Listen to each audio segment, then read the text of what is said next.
From Fox 8 Sports, this is the Overtime Podcast. From the Fox 8 studios in New Orleans, this is the Fox 8 Overtime Podcast. I'm your host, Sean Fazende, riding shotgun like he normally does every single podcast episode. Andre Johnson Jr. Before we get into today's content, be sure to like, share, rate, review. If you are watching us on YouTube, hit that subscribe button. Get the bell notification for when we drop that fire content. And we have another great show for you today.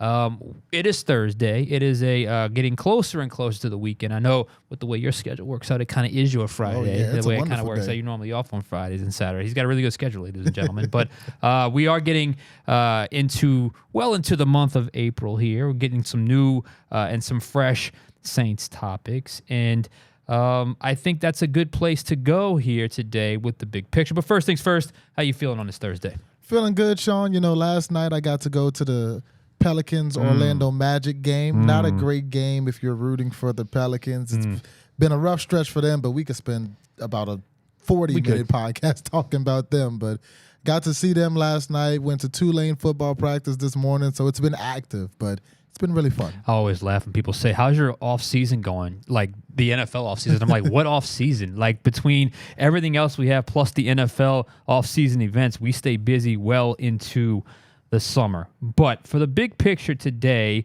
we're talking Dennis Allen and where he stands in the coaching hierarchy of the NFL. And also, I'm going to give you sort of where we're at in terms of how I view him as Saints head coach.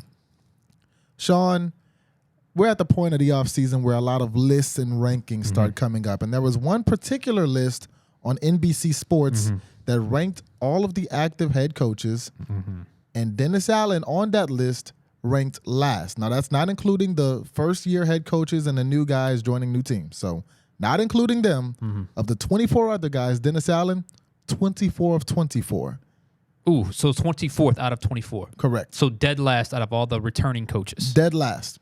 Now, I'll read you the quote, the excerpt from the article. It says, quote, "We lost a lot of bad coaches last winter. Arthur Smith, Brandon Staley, Josh McDaniels, and Ron Rivera send their regards.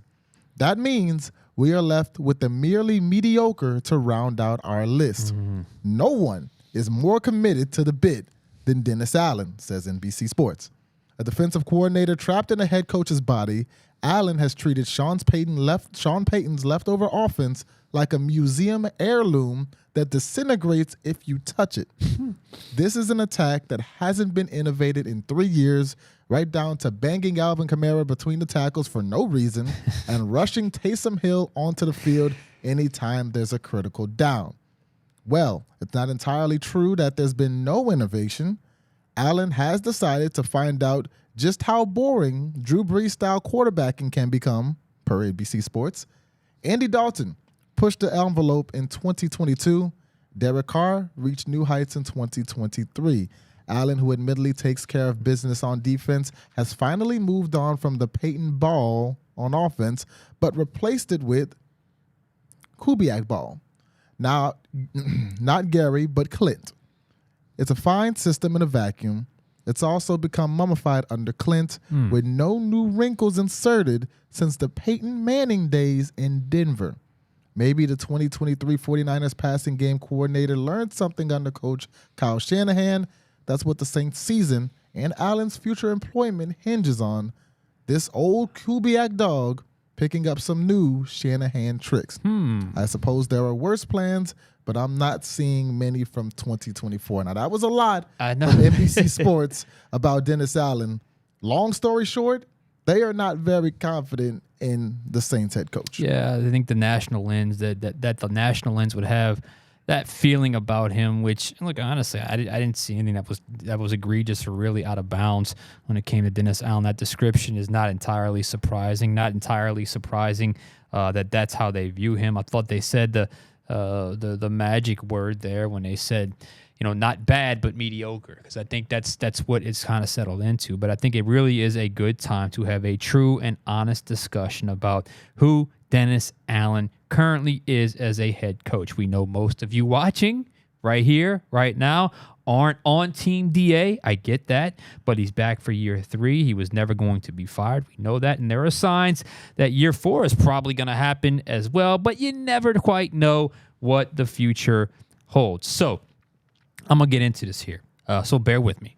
There are 2 distinct truths when it comes to Dennis Allen, New Orleans Saints current head coach. He is better than he once was, but he hasn't nearly been good enough. Allow me to explain. What I always struggle with is just how much of his Raiders debacle is truly applicable now. We're talking about 2.25 seasons from 2012 through the first 4 games of 2014. A young coach, not nearly ready, and a dump of a once proud organization. If he had gotten that Saints job a year or 2 or 3 years after that debacle, I think it would be fair to make that part of his resume a bigger part of the discussion now. But it was 9 seasons after, and he really had come on in that time to become one of the best defensive coordinators in football when he rejoined Sean Payton's staff and became DC, replacing Rob Ryan. So I care less about the Raiders' experience than most, although I completely understand why people do, because there is a little bit of, hey man, show me where this guy has ever been successful as a head coach. That is all fair game, because while I do believe he is better now than he was then as a head coach, it's not like he pulled an Ed Orgeron. He didn't, inherit or go through the disaster at Ole Miss to come to LSU and win a national championship. And then obviously we watched it crumble right after that national championship. But he took his first head coaching job and an absolute disaster to, the heights of college football. Some would say the greatest college football team of all time. Whatever you give him as far as credit for that, he was still the head coach. To me, when I see the current version of Dennis Allen, I see more of a 2001 through 2004 Jim Haslett type coach, Jim Haslett type Saints team. Not horrible, yet seemingly stuck in the middle with no real momentum in either direction. Just right there in the middle, and it gives you the feeling of kind of, I don't know if you say teasing or underachievement, but you feel close, but also too far. It just, you never really know where you're going to stand. 7-10, 9-8, close to the postseason, but for 2 years in a row on the outside looking in. Those Haslett years. After the 2000 run, which they made the playoffs and won a playoff game first in franchise history. That was all fun. That was all fun, and that was all wonderful. And we thought he'd be the coach here forever. They went 7-9, 9-7, 8-8, and 8-8, and then the Katrina year, the debacle. 3-13, and obviously he exited the organization. When the organization now is coming off the golden era of the franchise, which they were from 06 to 21, with some missteps in between there, mediocre, middle of the pack, almost feels worse than if they were to flat out just suck. Just feels like the leftovers, the remnants of just being good enough, but truly the glory days are over, and that stews in the fan base with every misstep and every negative thing that happens under his watch. We see the blow-ups. Even things that aren't his fault necessarily. I mean, the reaction is so strong. Now, when I watch DA, the head coach, I see a brilliant defensive mind, a brilliant game day defensive coach, but he is a guy who struggles with big picture macro things that inevitably develop within a team over a season that the head coach is responsible for. Where DA falls is simply this: he is too slow to recognize problems. Absolutely no excuse. None whatsoever to take that long to tweak the offensive approach last season. You knew what kind of quarterback Derek Carr was, and you knew, and it took way too long to get to that play-action style of passing. Also, second, player-coach respect level. Is it where it needs to be? I don't think they've checked out on him completely. They did win 4 of their last 5, but there is a legitimate argument to be made of who is all in on DA. The emphatic apology to Arthur Smith to end the season. My God, he had a chance to endear himself to a fan base that has struggled with him, and he blew it over the hurt feelings of your biggest rival. My God, the further I get away from that, the more I just shake my head. And finally, I've said this before, and I will say it again. DA has to be more outward with accountability, with the way, and be more demanding. With the way last season went, there is no way, none, zero, no way Trevor Penning should have been the only player to lose his starting job. And when a player goes off on Twitter for the 9 millionth time, there needs to be more of a strong, united response from both DA and the entire organization, as opposed to just ignoring it and hoping that it goes away. That's just 2 examples. As for the list at hand, that was a long-winded response to the list, because I just felt like it was important to just kind of put the layers of DA in context here, because it just feels like there's just he sucks, he's terrible, where I think he probably falls a little bit more in the lower half of average. Not good enough. But as for the list at hand, I went through the NBC Sports one, had him at 24. Like you said, last one before all the new coaches, the new hires. Frankly, the only coach I would definitively have him ahead of is Chicago's Matt Eberflus. Toss up with Robert Saleh, and probably Cardinals coach Jonathan Gannon's first year, 4-13. Even if you disagree with the Raider year, 16-18 isn't good enough. Or if you disregard the Raider years, 16-18 still isn't good enough. It's still middle of the pack. And given what he's accomplished or lack of accomplishment as a head coach, to me, that's fair game. You're somewhere in the 20s. So at best, I would have him at 21. At worst, I would have him at 23. I want to mention the NBC list isn't just a one-off. There was actually a Pro Football Network list released as well that counted the coaches, like the Dan Quinns, who's going to a new team. They included them. So 28 coaches. Dennis Allen, 28 of 28. And at first when I read that, I was like, that's a little bit harsh. And then I really started thinking about it and looking into it. They might have a point. Yeah. When you look at 28 of 28, his regular season record across the 5 years that he's been a head coach, 24-46. That means he's winning at a 34% clip. In 5 seasons, he's got 1 winning record, which was last year, 9-8. You go through each year. Head coach in Oakland with the Raiders, 4-12, 4-12, 0-4 before getting let go. Head coach with the Saints, 7-10, 9-8. But Dennis Allen is a defensive guy. So let's go back to the year before Oakland, in Denver, defensive coordinator, 24th scoring defense. That's bottom of the league. Looking at scoring defenses in Oakland, 28th, 29th, 32nd in the year that he was fired. Now, he didn't coach that entire year, so 32nd isn't all the way on him. But as a defensive coach, in the head coach position, your defense being bad is not a good look. Then he comes to the Saints defensive coordinator. First 2 years, 32nd, dead last. 31st, second to last. Now, you can excuse that for a little bit because... 15 and 16. 15 was the year he took over for Rob Ryan, and 16 was a little bit of... Okay, yeah. So he hadn't really established his culture, brought in his guys. This is where I'll give him credit. He is an excellent defensive coordinator because when he did establish his culture, bring in his guys, from 2017 to 2021, 10th, 14th, 13th, 5th, and 4th when it comes to scoring defenses, not allowing points, which is ultimately the job of the defense. Dennis Allen was a lead at it. Then you bring him back, you promote him to head coach, like I mentioned before, 7-10 and 9-8. And the problem with that is he became the head coach post Tom Brady in Tampa Bay. The NFC was an incredibly winnable division. Tampa South, Bay, the NFC South. Tampa Bay won the NFC South 2 years in a row, one at 8-9, one at 9-8. And with the roster that Dennis Allen has, that's a roster that you would expect him to be able to take to the postseason. And as I look at the names above Dennis Allen, who I'm thinking, maybe I could put DA over this guy. The 3 guys you named, that's who I thought of. Matt Eberflus in Chicago. But the thing about Matt Eberflus, he mismanaged Justin Fields at times, but they did have a strong finish to the year. Robert Saleh, he didn't draft Zach Wilson. He brought in Aaron Rodgers. He's not the reason why Aaron Rodgers tears his ACL 4 plays into the season. Jonathan Gannon in Arizona, he comes in, first-year coach last year, without Kyler Murray. Yeah. When Kyler Murray comes back, you start to see the flashes. But the thing that those 3 guys have in common in Chicago, New York, and Arizona, they inherited bad football teams. It almost feels too early to judge them because Eberflus, you saw Chicago play at a pretty high level at times last year. Arizona, you saw the flashes when Kyler Murray came back and he was able to work with his guy. New York Jets, I mean, they were strutting Zach Wilson out there. And that's not who Robert Saleh brought in. That was pre him. But Dennis Allen, he did inherit a playoff caliber team. He inherited a team that the year before he took them over, they were 9-8. The 4 years before that, they made the playoffs.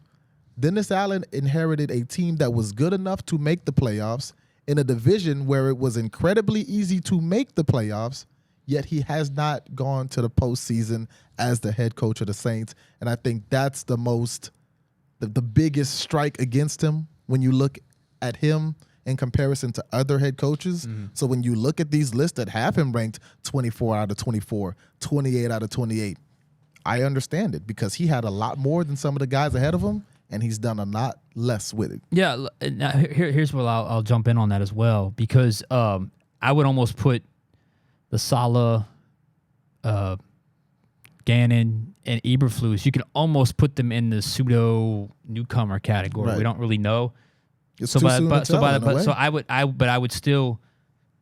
would probably put DA ahead of them. I forgot about Dan Quinn. I would definitely put Dan Quinn ahead of Dennis Allen. But point of the matter is, neither one of us have DA in the top 20. And you're not winning anything if you don't have a top 20 head coach. So I guess the point is, the Saints have faith in him. Mickey Loomis has faith in him. That's really the most important person to have faith in him. Gail Benson, Miss Gail, she has faith in him. But at some point, he has to demonstrate a level of growth as a head coach that he has never done before. Again, it sounds like you were a little more into keeping the Raiders part of the resume. I'm a little more of, okay, that was a long time ago, because I've seen guys get better from that first stop, especially if that first stop was quite a bit of time from that first period and from that first run. And I do think there are shades of slight improvement from when he was a coach there to the coach here. But who cares, because it hasn't been good enough. Right. It hasn't been good enough. That's the bottom line. So I don't have a problem with this list at all. I mean, if you, like I said, I said between 21 and 23, but that's before I added Dan Quinn in my head. So go between 22 and 24 is where I would stack Dennis Allen. And look, that's just not good enough. That's not going to be good enough. So he has got to be better. And like I said, I laid out some of the things that I think he has to be better at. He's got to figure out a way to be more. What do we lead off the show every pod with? The big picture. Yep. He has got to be more aware of big picture topics. He's got to be aware of, you don't want to be solely invested on optics, but there are times where optics matter. And there are times where, whether it was intentional or not, where, players kind of defied him a little bit, and you've got to be the guy you got to be the guy that is not accepting that type of stuff if you are the head coach and is going to get the level of respect that you need to inevitably get a number of enough players to follow you to get back in and win games and get back into the postseason, because ultimately that is what this is all about. So that's where I believe the Saints stand with Dennis Allen. The Saints version of Dennis Allen as head coach has not been terrible, but he has been stuck right in the middle, and I think somewhere in the low to mid 20s is a pretty fair ranking for what DA has accomplished. One thing you mentioned was player-coach respect, and we've seen a lot of coaches who maybe X and O's, they weren't that person, but they commanded the respect of a locker room. And one name that comes to mind is a name that in these lists is kind of ranked a little bit ahead of Dennis Allen, Antonio Pierce in Vegas. They get rid of their coach early in the season. Antonio Pierce comes in, and a locker room that had previously quit on their head coach completely turns around, rallies behind Pierce, and I believe he was 5-4 to end that season with the Raiders, who, by the way, were not a very good football team. They beat the Chiefs on Christmas Day. I think that's what got him the job. Exactly. And then you look at Dennis Allen, and you touched on it earlier. I thought it at the time, and I still believe so, that last game of the season, when Jameis called the auto, he made an executive decision, and he got Jamal his touchdown. And Dennis Allen had a moment against the team's biggest rival to stand behind his players and say, put yourself in their shoes. You're in the locker room every day with them. You should be able to see why Jameis Winston made the decision to give Jamal Williams, who led the league in touchdowns the year before, his first and only touchdown of the year.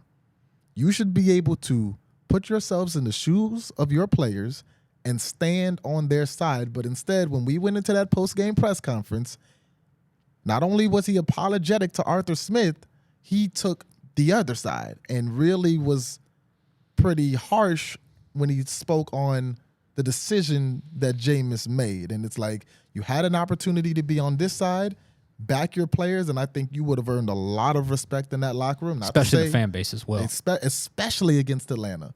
If he comes out there and says, yep, we did it, that's a decision our team made, I stand behind my guys that I go to war with every week, whether we make the playoffs, whether we don't make the playoffs. And I'm not saying he doesn't have the respect in the Saints locker room, because I believe he does, but I think that would have gone a long way in endearing himself to some of his players and to the fan base as a whole. And it was a missed opportunity. And that's what I look back to when I hear you talk about that player-coach relationship and that respect. And Dennis Allen had an opportunity to make a huge statement and a huge step forward in just the city, the culture, that rivalry as a whole, and what could have been a potentially iconic moment, and kind of whiffed on it. He swung, he missed, and I said it when it happened. We did a pod the day after. I'm not sure if you were here, if it was still Vasilios at the time. At the time, yeah. I said he could have come out and just lowered the volume and just kind of cooled it down a little bit. Said, you know what? No malicious intent. I understand why they're upset, but they just want to get my guy a touchdown, and just kind of deflected it that way, or just kind of diffused the situation. Instead, he was so emphatic for your biggest rival's head coach, who was fired like 12 hours later. It just, because the truth of the matter is, I mean, the Saints did kind of break an unwritten rule there. We're doing it out of the victory formation, running it, and it was kind of something you don't necessarily do, but it was your biggest rival. It was arguably the best performance of the season, or one of them. Close out the season on the high. I know, guaranteed your first winning record as a head coach. It should have been all good, but of course, it ended up being just a controversial topic, and that's part of the reason why we're having this podcast today, because all those little things matter. And Dennis Allen, as a head coach, going into your third year as Saints head coach, and call it sixth year as a head coach, those are the things you've got to already have. You got to already be there. Like that has to be.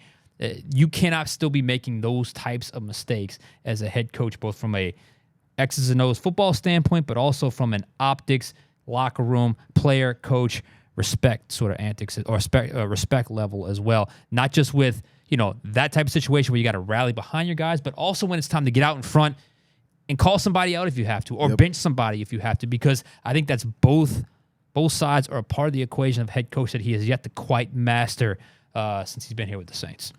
And I agree that this coming year is huge for Dennis Allen. This is make it or break it. And you kind of thought maybe last year would be, and he did just enough to not lose the job. But I don't think that's going to continue to be good enough here in New Orleans, because this is a city that wants to see their team in the postseason. This is a city that wants to see the Saints play meaningful football, and the Saints have not been doing that so far under Dennis Allen. So you bring in your new head coach. You could say Pete Carmichael has been kind of a scapegoat, and rightfully so. Pete he's running out of scapegoats now. He's running out of them now. I mean, exactly. You're pretty much cleared house. So anybody you could have scapegoated is gone. You got Clint Kubiak. Some people are high on that hire. We think it was a pretty good hire. The NBC sports writer was not a fan of the hire, but you bring in a new offensive coordinator. You've got an opportunity to go into the draft, improve at some of the positions that you're better at. You still have a roster. That's the thing. You can still compete in this division. This is not a bad team. Yeah. This roster has not gotten worse from last year. You could argue it got a little better after the draft. It should have gotten even better than that. And yes, the Falcons did get better. But have the Falcons gotten so much better that they're head and shoulders at the best of this, at the top of this division? I don't think so. Tampa Bay, they kind of stayed pat, but they also lost their offensive coordinator. Yeah. He's Carolina's head coach right now. Carolina's not even in the picture if you're talking about who's going to win the NFC South. So earlier I called the NFC South a very winnable division over the last 2 seasons. It is still very winnable if you're the Saints. And if you're Dennis Allen and you want to stay in black and gold, you got to go either win that NFC South or at least make the wild card. That's it. That's it. I mean, as much as there's kind of a stench over the organization, it's been kind of a stale off season. It's been kind of a just. It falls right in line with kind of this mediocre feel. Just of what they've done. It hasn't necessarily been sexy on the outside. Whatever the case may be, they still have a roster that's good enough to win this division. That is the bottom line. So DA has a chance to redeem himself in year 3, but the bottom line is this: I cannot argue with this list. If he's somewhere between 21 and 24, I think that's the spot he has rightfully earned. Anything else for us today? Nope, that's it for me. It's been a interesting week ahead. I want to let you guys know, check my Twitter feed, my social media channels this weekend. I will be riding in the St. Patrick's Day, the Metairie Road Irish Italian parade. So check that out. I will let you guys know what float I will be on. It will be on the passenger side. I know that much. So check that out. I will be riding on Sunday. This is the rescheduled parade. It was supposed to be a couple weeks ago. Rain washed it out. Weather hopefully is going to be nice on Sunday. So be sure to check that out. That'll do it for us this week in this edition of Fox 8 Overtime. For Andre Johnson Jr., I am Sean Fazende. We will catch you guys next time on Overtime.